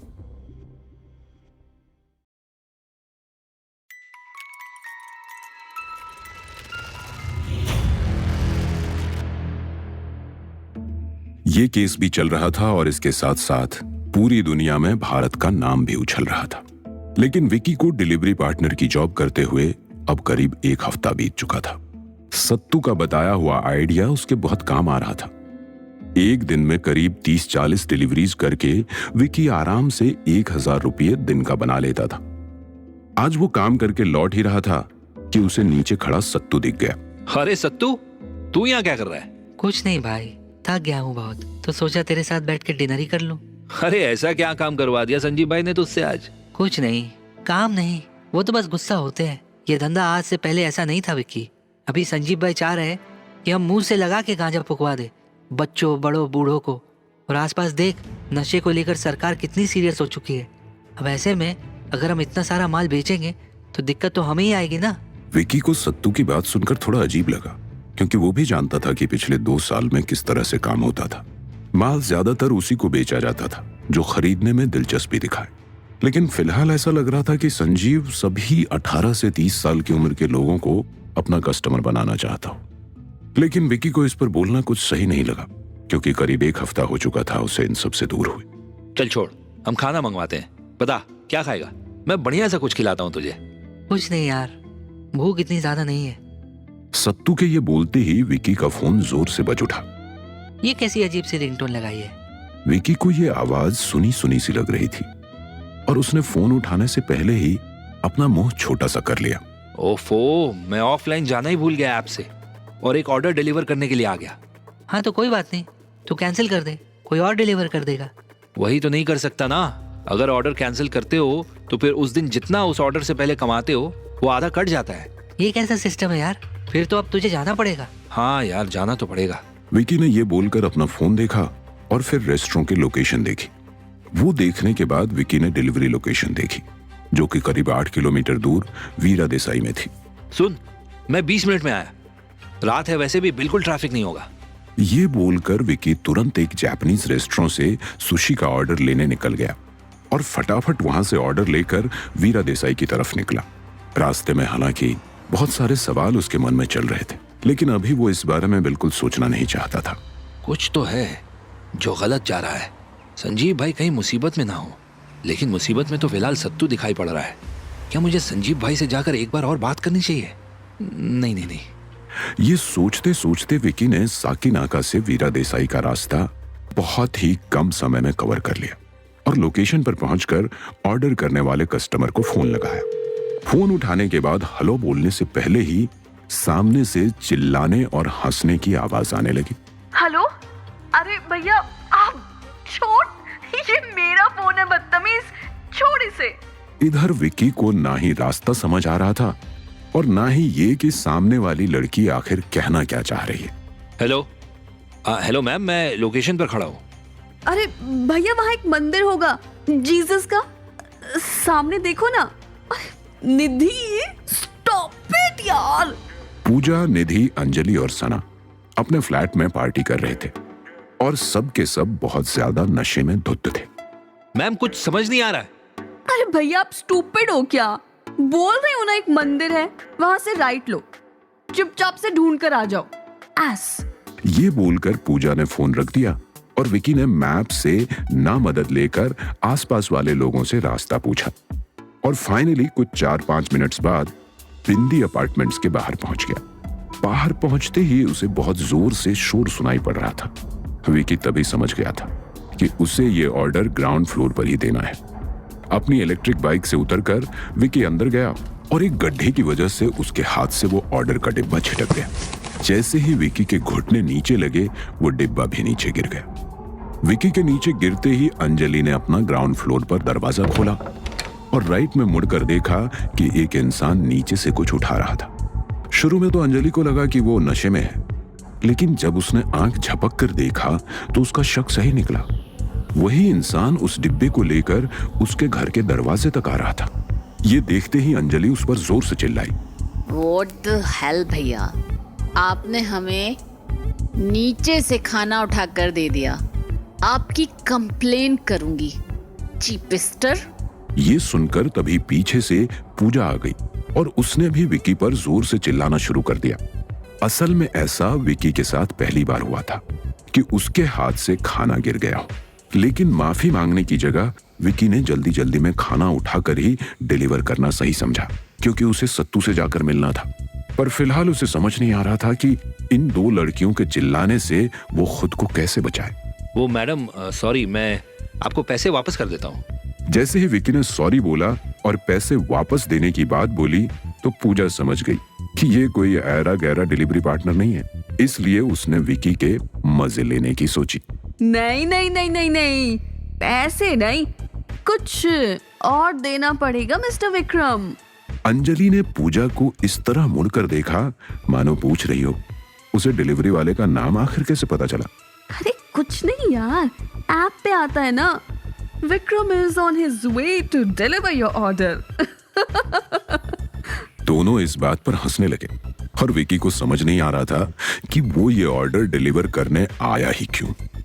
अब वो बुरी तरह से फंस चुका था।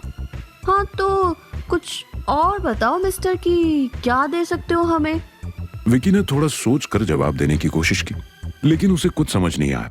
आप ही बता दो मैडम, मुझसे गलती हो गई। दूसरी तरफ अंजलि और पूजा आपस में कुछ डिस्कस कर रहे थे। ये तो भूख नहीं मिटा पाया, प्यार बुझवा लेते हैं। अंजलि की ये बात सुनते ही पूजा जोर जोर से हंसने लगी और विकी सामने अभी भी किसी पुतले की तरह उन दोनों लड़कियों से पीछा छुड़ाने का इंतजार कर रहा था। इसी बीच विकी को एक अजीब सी स्मेल की भनक लगी। उसने जब थोड़ा और ध्यान से सूंघा तो उसे पता चला कि ये तो गांजा है, और वो भी ए ग्रेड क्वालिटी का, जो वो खुद लोगों को बेचता था। ये पता चलते ही विकी के चेहरे पर एक हल्की सी मुस्कुराहट समा गई और उसने उन लड़कियों की आंख में आंख डालते हुए कहा, ये ए ग्रेड माल, ये कहां से लिया आपने? पूजा थोड़ी सी हैरान थी कि इस इंसान को इतने अच्छे से गांजे के बारे में कैसे पता है। ए, कौन हो तुम? तुम्हें कैसे पता कि ये ए ग्रेड माल है? पुलिस हो तुम? सच सच बताओ, नहीं तो मैं चिल्लाना शुरू कर दूंगी अभी। अरे रिलैक्स मैम, मैं पुलिस नहीं हूँ, लेकिन फिलहाल जो माल आप फूक रहे हो उसकी पूरी नॉलेज रखता हूँ। क्यों? बेचने का धंधा है क्या? नहीं, खरीदने का। असल में विकी तो एक डिस्ट्रीब्यूटर ही था जो छोटे पेडलर्स तक पहुंचाता था। विकी सिर्फ उन्हीं जगह माल को बेचता था जहां नए बच्चे या पहली बार फूंकने वाले लोग इन्वॉल्व होते थे। आप मुझ पर इतना शक मत कीजिए, मैं आपको ये माल थोड़ा सस्ते में दिलवा सकता हूँ कहो तो। हाँ, वो कैसे? आपने कितने का लिया? 1500 की एक पुड़िया। क्या? विकी ये सुनकर थोड़ा हैरान था और उसने लड़की के पीछे पीछे फिर से दोहराया, 1500 की एक पुड़िया? हाँ, ये तो सबसे सस्ता है। मैम, ये पुड़िया मैं आपको सिर्फ सस्ती ही नहीं, बहुत सस्ती दिलवा दूंगा। कितने की? 300 रुपया। ये सुनकर पूजा की आंखें फटी की फटी रह गई और वो विकी के थोड़ा और करीब आ गई और सीधा उसके कंधे पर हाथ रख लिया। ए ग्रेड का माल फूंक के भले ही कितनी भी नशे में क्यों ना हो, लेकिन वो जानती थी कि विकी इस मुंबई जैसे शहर में उसके लिए कितना इंपॉर्टेंट रिसोर्स बन सकता है। अरे वाह विक्की जी, हमें माल बेचने वाले बंदे के तो बहुत नखरे हैं, पर आप उतने ही स्वीट लग रहे हो। बताओ, कोल्ड ड्रिंक लोगे या टी कॉफी? ये बोलकर पूजा ने विकी को कॉलर से पकड़कर अपनी तरफ खींचा और फिर जोर से हंस दी। मजाक कर रही हूँ, हाँ? लेकिन प्लीज, अगर ये माल हमें दिलवा सकते हो तो प्लीज, हर 2 दिन में एक पुड़िया चाहिए होगी हमें। भले ही पूजा ने विकी के साथ यहाँ मजाक किया था, लेकिन अंदर ही अंदर किसी लड़की के छूने से उसे बेहद अच्छा लगा था। उसकी 26 साल की जिंदगी में शायद पहली बार ऐसा हुआ था कि किसी लड़की ने उसे इस तरह महसूस करवाया हो। उसके दिमाग में चल तो बहुत कुछ रहा था, लेकिन उन सब इमोशंस को शब्दों में बुनने की हिम्मत नहीं थी। विकी ने फिलहाल अपना होश संभाल के गला साफ किया। अभी कितना माल बाकी है? आप जब कहेंगी मैं ला दिया करूंगा। इतनी भी जल्दी क्या है? अभी आप नंबर दो पहले, आई विल कॉल यू। जी ठीक है, और खाने के लिए माफ कर दीजिएगा। अरे कैसी बात कर रहे हैं, माफी तो हमें मांगनी चाहिए आपसे, आप तो देवता समान हैं। ये बोलकर पूजा अंजलि की तरफ मुड़ी और उसे 2 सेकंड्स घूरा। ए अंजलि, चल सॉरी बोल चिल्लाने के लिए विक्रम जी पे। सॉरी विक्रम जी, वो मैं ना। विकी सामने खड़ा समझ चुका था कि ये दोनों लड़कियां एकदम ड्रामेबाज हैं, तो उसने ज्यादा वक्त न लेते हुए अंजलि को काट दिया। अरे कोई बात नहीं, आप मुझे विकी बुला सकती हैं। ओके, तो विकी जी, अभी आप जाएंगे या आपके लिए भी एक जॉइंट रोल करके दूं? विकी को ये सुनकर थोड़ा अटपटा लगा और उसे भी ये महसूस हुआ कि वो न जाने कब से यहाँ खड़ा है। सत्तू को वो 20 मिनट्स का बोल के आया था और करीब 1.5 घंटा तो उसने इन लड़कियों के घर की दहलीज पर ही बिता दिया था। तुरंत उसने अपना होश संभाला। जी जी बिल्कुल, मैं चलता हूँ, माफ कीजिएगा। जैसे ही विकी उस घर से निकला, उसकी हवाइयां उड़ी हुई थी। वो अभी भी पूजा के उस टच को महसूस कर करके दीवाना हुआ जा रहा था और दूसरी तरफ पूजा अपने घर के लिविंग रूम में जोर जोर से कूद रही थी। Oh my God, Anjali, what a cute. He knows so much about stuff. और कितना शर्माता भी है। तू ज्यादा आगे नहीं पहुंच रही, साला सारा नशा ही उतरवा दिया। चलना, एक जॉइंट और रोल करना। ये सुनकर पूजा भी असल दुनिया में वापस आई और अंजलि, जिसने अभी फूंकना शुरू ही किया था, उसे इस नशे की बुरी तरह से लत लग चुकी थी और अंदर ही अंदर पूजा इस बात से ज्यादा खुश थी कि अब माल को घर तक आने में उसे बिल्कुल भी दिक्कत नहीं आएगी। दूसरी तरफ विकी अपने कमरे पर पहुंचा तो सत्तू वहीं सोया पड़ा था। ये देखकर विकी को बुरा जरूर लगा, लेकिन वो फिलहाल बिना कुछ सोचे उसके साइड में सो गया।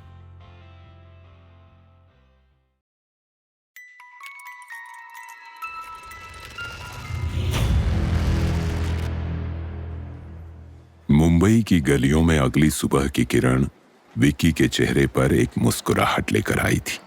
सत्तू के बगल में सोया हुआ विकी पहले ही उठ गया था और सत्तू और अपने लिए नाश्ते में वड़ा पाव और चाय पैक करवा के ले आया था। इंतजार था तो सत्तू के उठने का। गली में से वापस आते हुए विकी को संजीव भाई भी दिखे थे। लेकिन उसने उन पर ज्यादा ध्यान नहीं दिया और सीधे अपने कमरे की तरफ चला आया था। फिलहाल विकी के फोन पर जरा भी वाइब्रेशन होती थी तो उसे लगता था कि शायद कल रात वाली लड़की का फोन है। लेकिन दूसरी तरफ बिंदी अपार्टमेंट में फिलहाल तो पूजा और अंजलि की सुबह भी नहीं हुई थी। रात को अलग से एक एक्स्ट्रा जॉइंट फूंकने के बाद वो दोनों सोफे पर ही अलग अलग डायरेक्शन में मुंह करके सो गई थी और अब तक उठी भी नहीं थी।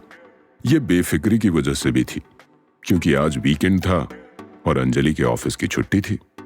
पूजा तो अमूमन फ्री ही रहती थी, लेकिन अंजलि अपने ऑफिस के दिन का अलग से ध्यान रखती थी क्योंकि पूजा को अपने मम्मी पापा से मुंबई का खर्चा उठाने के पैसे मिल जाते थे। लेकिन अंजलि बैंगलोर से मुंबई भाग कर आई थी और एक स्टार्टअप में ग्राफिक डिजाइनर की नौकरी कर रही थी।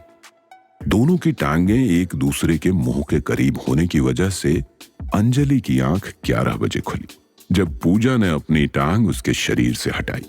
जैसे ही पूजा ने ये किया तो अंजलि के मुंह से एक राहत भरी आह निकली। ओह गॉड, ऐसा लग रहा है दुनिया का सारा बोझ मैं ही लेकर सो रही हूँ। अबे थोड़ा जिम किया कर मिस हीरोइन। सुबह सुबह पका मत यार, दिमाग घूम रहा है मेरा वैसे ही। कल रात ज्यादा ही फूंक लिया। हाँ यार, दिमाग थोड़ा मेरा भी झन्ना रहा है।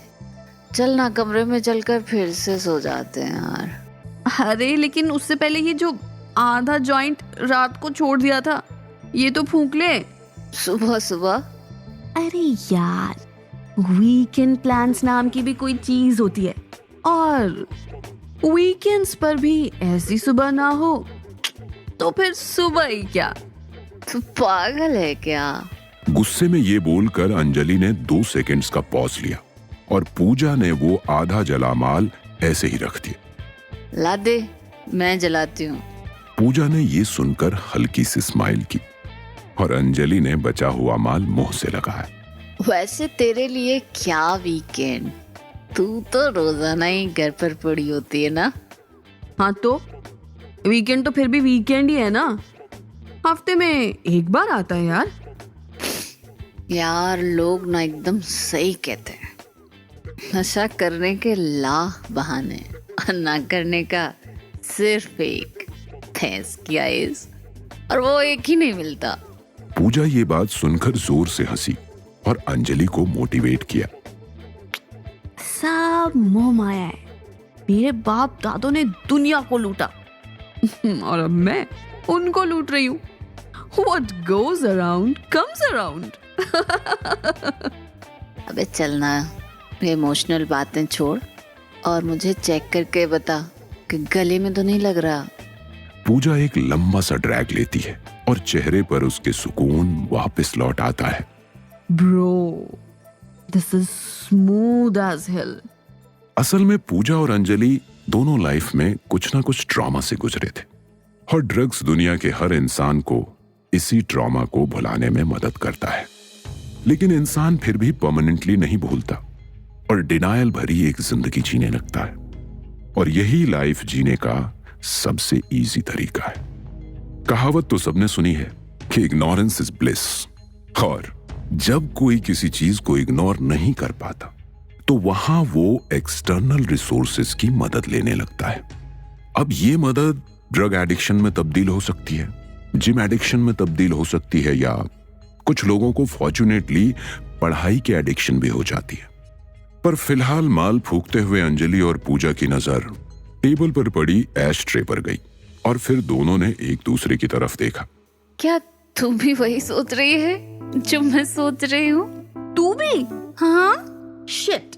मीना दीदी यार, कितनी बार समझाया है उसे। असल में दोनों फिलहाल मोर्स कोड में बातें कर रही थी क्योंकि दोनों ने ये नोटिस कर लिया था कि टेबल पर ऐश ट्रे के साइड में जो बचा हुआ माल वो रख कर सोए थे वो मेड ने आकर सुबह सुबह डस्टबिन में फेंक दिया था। हालांकि पूजा ने अलग से दीदी को समझाया भी था कि उन्हें घर से चीजें फेंकने की जरूरत नहीं है, लेकिन अब दोनों के पास ही कोई ऑप्शन नहीं था। फोन लगाए क्या उसे? उसे किसे? अरे वही जो कल रात आया था। अरे हाँ, शिट, मैं पूछना ही भूल गई, कल एग्जैक्टली हुआ क्या था? वाह यार, इंटेलिजेंट हीरोइन। अंजलि ने फिर पूजा को सब बताया और पूजा ने जब अपना फोन चेक किया तो उसमें उसने माल धमाल नाम से एक नया नंबर सेव किया हुआ था। ये देखकर दोनों हंसने लगे और इतने में हाथ में जल रहा आधा जॉइंट भी खत्म हो गया। चल छोड़, अभी तो शाम को उठेंगे ना, तब देखते हैं। हाँ यार, सो जाते हैं। इधर दोनों कमरे में जाकर सो गए और उधर अभी भी विक्की सत्तू के उठने का इंतजार कर रहा था। सत्तू, सत्तू। धीमे से आवाज लगाकर विक्की उसे उठाना चाहता था, लेकिन वो ये भी नहीं चाहता था कि सत्तू की नींद खराब हो जाए। सत्तू, चाय ठंडी हो रही है। सत्तू ने हल्के से अपनी आंख खोली और विक्की को चाय का कप लेकर अपने सामने पाया। अरे कहा था तू कल रात, मैं 2 बजे तक इंतजार किया तेरा। सॉरी यार, बताता हूँ तुझे सब। अभी उठ जा और वड़ा पाव खा ले। सत्तू खड़ा हुआ और उसने हाथ में कप लिया। पेट रात से गुड़गुड़ कर रहा था, लेकिन फिलहाल खाना हाथ में था। तू नीचे से जाके लाया? नहीं, बाथरूम में बनाया, अंदर। सत्तू ये सुनकर हल्का सा मुस्कुराया और चाय की एक चुस्की ली। दुकान खोल दी संजीव भाई ने? हाँ खोल दी। तुझे ही बैठना होगा ना आज भी? नहीं यार, बस निकलता हूँ। ऐसे लोग ढूंढते हैं जो फूकते नहीं है, उन्हें माल बेचना है। आज से सिर्फ संजीव भाई दुकान पे बैठेंगे और जादव के साथ मैं और बाकी नीचे जितने भी पंटर काम करते हैं ना, वो नया शिकार पकड़ेंगे। काम धंधे वाला आदमी है तू तो बड़ा। ये मजाक करना बंद कर और अपना ऐप ऑन कर। तू भी निकल धंधे पे, रात में मिलते हैं। और आज गलती से भी ऑन मत छोड़ देना ऐप को। विक्की ने हाँ में अपनी गर्दन हिलाई और चाय पीकर वहां साइड में पड़ा अपना फोन उठाया। लॉक खोलकर उसने उस ऐप को ऑन किया और निकल पड़ा अपनी पहली डिलीवरी की तरफ। दिन भर में विक्की ने करीब 28 ऑर्डर डिलीवर किए और फिलहाल वो एक बार फिर से वड़ा पाव खाकर अपना पेट भर रहा था। खाना खाकर वो नेक्स्ट ऑर्डर के लिए अपना फोन चेक करता, इससे पहले ही करीब 6 बजे उसका फोन बजने लगा। उसे लगा कि शायद फूड डिलीवरी वाली कंपनी से फोन होगा, क्योंकि ये नंबर उसके फोन में सेव नहीं था। लेकिन जैसे ही उसने फोन उठाया और उसने सामने से एक अजीब सी आवाज सुनी। रिश्ते में तो हम तुम्हारे बाप लगते हैं। हाँ, नाम है विजय दीनानाथ चौहान। विकी को कुछ समझ नहीं आया कि कोई अननोन नंबर से फोन करके इस तरह कैसे बात कर सकता है। उसने अभी भी फोन कान को लगाए हुए रखा। हेलो? विकी का इतना घबराया हुआ हेलो सुनते ही सामने वाली लड़की अपनी नॉर्मल आवाज में हंस दी। अरे विक्की जी, मैं पूजा, कल रात वाली। विकी के चेहरे पर यह सुनते ही मुस्कुराहट आ गई और वो फूले नहीं समाया। वो कुछ कह पाता उससे पहले ही पूजा। That sounded very wrong. कल रात वाली से मेरा मतलब है कि कल रात को जिसके यहाँ आप गिरा हुआ खाना देने आए थे। अरे हाँ हाँ पूजा जी, माफ कीजिएगा। माफी? सोचने दो। माफी तो जनाब तभी मिलेगी जब आप वो ए ग्रेड का माल लेकर आएंगे। अरे ये कितनी छोटी बात कर दी आपने पूजा जी। बिल्कुल ले आएंगे, बोलिए कब आना है? अरे इतने तैयार हो, नौकरी नहीं करते क्या? पूजा ने ये सवाल इस तरह पूछा जैसे वो खुद किसी एमएनसी की मालकिन हो, लेकिन विकी ने भी इस चीज का बहुत ही स्वीट तरीके से जवाब दिया। करता हूँ ना, कर ही रहा हूँ, लेकिन आपके लिए टाइम निकाल लूंगा। ये बोलकर पूजा ने अपने फोन के माइक पर हाथ रखा और धीरे से अंजलि की तरफ so cute यार। फिर वापस से फोन को चुपके से कान पे लगाया। हाँ, देख लो, जब आप फ्री हो तब दे जाना। आप काम कर लीजिए। ये बोलकर पूजा ने फोन रख दिया और उसे इतना स्वीटली बात करते हुए सुनकर अंजलि पीछे से खांसने की एक्टिंग करने लगी। वाह, आज तक हमारे घर के ऑनर से तूने इतनी तमीज से बात नहीं की। वो सब छोड़िए, निधि और सना कहाँ हैं? आए क्यों नहीं? वो तो जाएंगे, लेकिन मैं तुझे कह रही थी कि यार उन्हें फुकवाना बंद कर दे। ऐसा लगता है कि दोनों प्रेशर में कर रही हैं। निधि तो यार फिर भी कूल है, लेकिन सना तो बिल्कुल अंगेस्ट है इन सबके। यार तो मैं कोई डंडे से मारती हूँ क्या ना पीने पे? उन्हें मजे भी चाहिए और फिर गिल्टी भी फील करना है। हाँ तो तभी कह रही हूँ, दोनों सेम कंपनी में भी हैं, साथ ही आती जाती हैं। पता नहीं सना क्या बात करती होगी हमारे बारे में। ठीक है, तू कहती है तो नहीं फूकवाती हूँ यार, लेकिन ऐसे बिहेव ना करें जैसे मेरी सारी गलती है। अंजलि ने भी हाँ में अपनी गर्दन हिलाई और पानी की बोतल पूजा के हाथ में थमा दी। दूसरी तरफ विकी ने तुरंत सत्तू को फोन लगाया। कहाँ है तू सत्तू? बस विले पार्ले से निकल रहा हूँ। तू कहाँ है? मैं यहीं साकिनाका के पास। बता क्या हुआ, कुछ काम था? काम तो है, वो एक पुड़िया A+ ग्रेड वो वाले माल की चाहिए यार। तुझे माल क्यों चाहिए? फोन करने से पहले विकी ने इस बात का जवाब कतई नहीं सोचा था और फिलहाल वो फंस गया था। अरे कुछ नहीं यार, वो एक दोस्त मांग रहा था, बस इसीलिए। जब मैं बेचता था तो कॉलेज में एक मेरे गांव का लड़का मिल गया था, उसे देनी थी। अगर नहीं है तो कोई बात नहीं, चलेगा। विकी अंदर ही अंदर जानता था कि सत्तू उसे मना नहीं करेगा, इसलिए उसने ऐसे बिहेव किया जैसे ये कोई बड़ी बात नहीं है। लेकिन अंदर से सत्तू भी जानता था कि आखिर ये नहीं हुआ तो उस लड़की के सामने उसका पोपट हो जाएगा। अरे हाँ ले लेना, लेकिन मुझे आते हुए लेट हो जाएगा यार। हाँ कोई बात नहीं, आराम से चलेगा। ठीक है, रात में मिल के देता हूँ। इसके बाद विकी ने फोन काट दिया और ऑर्डर डिलीवर करने वापस निकल गया। पूजा और अंजलि के यहाँ इंतजार करते करते 10 बज गए और अभी तक विकी ने ना कोई फोन किया था और ना ही वो घर आया था। यार पूजा, देख 10 बज गए, अब तक नहीं आया तेरा बंदा। तो तेरी फ्लर्टिंग में ऐसी क्या कमी रह गई यार? मैं भी वही सोच रही हूँ। और आज तो वीकेंड है यार, आज कौन काम करता है? वापस फोन करूँ क्या? अरे नहीं यार, बहुत डेस्परेट लगेगा ना। अंजलि के ये बोलते ही घर की घंटी बजी और पूजा भागकर खुश होते हुए सीधे दरवाजा खोलने के लिए निकल गई।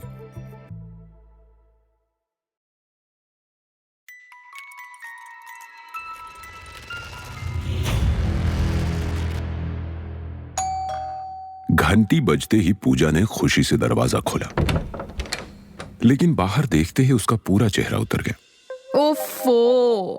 सामने और कोई नहीं बल्कि सना और निधि थके हुए लटके मुंह के साथ खड़े थे। लेकिन दरवाजा खोलते हुए अंजलि ने पूजा का वो रिएक्शन सुन लिया था और उसे पता था कि सना और निधि को ऐसा लग सकता है कि पूजा उन्हें घर आया देखकर खुश नहीं है, इसीलिए वो कवर अप करने की कोशिश करने लगी। ओफो, अभी भी डेजर्ट नहीं आया यार। बाय द वे, तुम दोनों इतने थके हुए और इतना लेट कैसे हो गया? क्या चल रहा है गर्ल्स? कुछ नहीं यार, ये फाइनेंस वालों का ईयर एंड होने को है, इस वजह से परेशान कर रखा है। सारे अंग्रेज क्लाइंट को लंबी लंबी रिपोर्ट्स चाहिए और क्या। अच्छा, इसी बात पे कुक ने शाही पनीर बनाया है, खा लेना अच्छे से और प्लीज आराम करो, बहुत थके हुए लग रहे हो। अंजलि तभी पूजा का हाथ थाम के उसे दूसरे कमरे में ले आई और उसे समझाते हुए बोली, कोई घर आता है तो देखकर ओफो नहीं, वेलकम करते हैं बेवकूफ। मेरा तो दिल टूट गया यार, वो बदतमीज अब तक नहीं आया। कोई बात नहीं, इंतजार करते हैं, आ जाएगा। दूसरी तरफ दिन में 37 डिलीवरी करने के बाद विकी अपने कमरे पर गया और उसने फिर से सत्तू को फोन लगा। भाई कहाँ है तू? अरे एक काम करना विकी, तू विले पार्ले से उठा ले माल मुझसे। मैं यही एक कॉलेज के फेस्ट में फंसा हुआ हूँ। कौन सा कॉलेज? अरे ये मीठी बाई यार, तू यहाँ से ले ले मुझसे आके। ये सुनते ही विकी पहले मीठी बाई पहुंचा और उसके बाद माल लेकर वीरा देसाई की तरफ चल दिया। वो मन में इस बात का शुक्रिया कर रहा था कि सत्तू ने उससे ज्यादा सवाल जवाब नहीं किए और इसकी एक वजह यह भी थी कि सत्तू बिजी था। जिस तरह से संजीव भाई ने सब पर काम का भार डाला हुआ था, उससे तो ये मिशन बहुत ही बड़ा दिखाई पड़ रहा था। लेकिन अभी विकी इस बारे में बिल्कुल नहीं सोचना चाहता था। फोन पॉकेट में होने की वजह से फिलहाल विकी कोई भी कॉल नहीं उठा रहा था और पूजा 3 बार उसे कॉल कर चुकी थी। लगता है घोस्ट कर दिया। अपने पुराने बंदे को ही कॉल कर ले यार, वीकेंड पे ऐसा सोबर थोड़े ही रहेंगे, समझा करना। ये बात भी सही है। जैसे ही पूजा कॉल लगाने लगी, एक बार फिर से घर की डोरबेल बजी और इस बार अंजलि भागकर दरवाजे पे गई। लेकिन इस बार भी माल की जगह डिसअपॉइंटमेंट ही हाथ लगी, क्योंकि वहां पहले से ही सना खड़ी थी और बाहर कोई डिलीवरी बॉय खाना देने आया था। ये देखकर अंजलि को थोड़ा अजीब भी लगा, क्योंकि उसने ऑलरेडी निधि और उसका डिनर कुक से बनवाया था।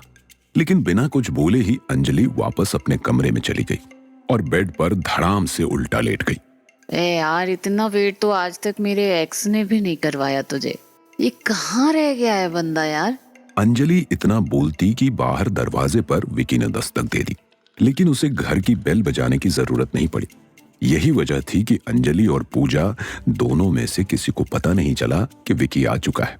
बाहर का दरवाजा खुला था और सना वहीं खड़ी थी। विकी ये देखकर थोड़ा कंफ्यूज हो गया और उसे समझ नहीं आया कि आखिर वो दोनों लड़कियां जो कल उसे दरवाजे पर मिली थी वो कहाँ गई। तो उसने बिना कुछ सोचे समझे सना को बोला, वो मैम, आपकी बड़ी बहन से मिलना था। बड़ी बहन? कौन बड़ी बहन? अरे, जिन्होंने सुशी ऑर्डर की थी कल। सुशी? क्या बोल रहे हो भैया? गलत फ्लोर पर हो, ऊपर होगा शायद कोई। और ये सब बात चल ही रही थी कि तभी पूजा कमरे से बाहर पानी लेने निकली और उसने मेन दरवाजे को जोर से बंद होते हुए सुना, जैसे सना बहुत ही गुस्सा हो। पूजा किचन से पानी ले रही थी और सना खाना खाने के लिए प्लेट्स।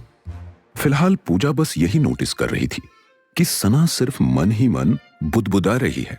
क्या हुआ सना, ऐसे परेशान क्यों नजर आ रही है? अरे अजीब लोग हैं। एक लड़का आया और कहता है मेरी बड़ी बहन से मिलना है। मैं तो खुद मुजफ्फरनगर से हूँ। कौन लड़का? अरे होगा कोई स्ट्रेंजर था शायद। कहता है कि आपने कल सुशी मंगवाई थी। तो मैंने तो उल्टा जवाब देकर भगा दिया। क्या पता कौन पीछा कर रहा था हमारा। पूजा ये सब सुनते सुनते पानी पी रही थी और जैसे ही उसने सना की ये बात सुनी, उसने मुंह से पानी सिंक में थूका और गेट की तरफ भाग गई। जैसे ही उसने दरवाजा खोला तो विकी अपनी इलेक्ट्रिक बाइक स्टार्ट कर चुका था। दरवाजे पर ही आकर पूजा ने जोर से आवाज लगाई, ओ माल वाले भैया, रुको। विकी का हाथ रेस पर ही था कि वो एकदम से रुक गया। उसने पीछे मुड़कर देखा तो वहां कल सुशी मंगवाने वाली लड़की खड़ी थी। ये देखकर विकी को चैन की सांस आई और उसने दूर से ही आवाज लगाई, अरे आप, मुझे लगा आप गायब हो गई हैं। पूजा विकी की बाइक के पास आ गई और उसे हाथ पकड़ के अंदर ले गई। हाँ, गायब मैं नहीं, आप हुए थे सर। कब से फोन लगा रही हूँ। हाँ, वो आपने कहा था ना कि आराम से काम करके आऊं, वो बस इसलिए। सबका वीकेंड ऑफ नहीं होता ना मैम। या तुम इतनी स्वीट सच में हो या सिर्फ बनते हो? विकी ये सुनकर थोड़ा सा शर्मा गया, क्योंकि पूजा ने बातों बातों में हाथ फिर से उसके कंधे पर रख दिया था। थोड़ा सा अनकंफर्टेबल होते हुए विकी अपनी जगह से हिलकर बाइक से उतरा और अपनी जेब में से एक पैकेट निकाला। ये मैम वो A+ ग्रेड। पूजा ने उसके हाथ से वो पुड़िया उठाई, लेकिन अपने दूसरे हाथ से विकी का हाथ पकड़ लिया। चलो तुम अंदर चलो अभी। अंदर मतलब घर? विकी थोड़ा सा घबरा गया था, क्योंकि ऑलरेडी बहुत लेट हो चुका था और उसे जाकर सत्तू से भी मिलना था। लेकिन लड़की का चक्कर यानी मौत से टक्कर, वो चाह कर भी मना नहीं कर पाया और पूजा हाथ पकड़ के विकी को अंदर ले गई। दरवाजे पर विकी अपनी चप्पल उतारना चाहता था, लेकिन उसे इसका भी मौका नहीं लगा। अंजलि भी पूजा की इस हरकत से थोड़ी सी हैरान थी, लेकिन राहत इस बात की थी कि उसे अब फूंकने को मिल जाएगा। विकी वहां दोनों लड़कियों के साथ बेड पर बैठा था और उसे कुछ समझ नहीं आ रहा था। वो अपनी लाइफ में एक साथ दो लड़कियों के साथ इस तरह कभी नहीं बैठा था, क्योंकि ना तो वो स्कूल गया था और ना ही उसका कोई परिवार था। इधर माल मिलते ही पूजा ने पंखा बंद करके उसे क्रश करना शुरू कर दिया और सामने बैठे विकी से सवाल जवाब करने लगी। हाँ तो मिस्टर, ये माल बेचने का क्या सीन है तुम्हारा? खाने के साथ साथ ये डिजर्ट भी डिलीवर करते हो? वो नहीं, असल में ऐसा कुछ नहीं है। तो कैसा है? कुछ बोलो, जरा मुंह खोलो। आप दोनों ने मुझे ऐसे अंदर बुला लिया, कोई आ तो नहीं जाएगा ना? अरे आने दो, जिसको आना है वो भी मिलेगा आपसे। फरिश्ते हैं आप आज के इस महंगे जमाने में। अंजलि ये सुनकर हंसने लगी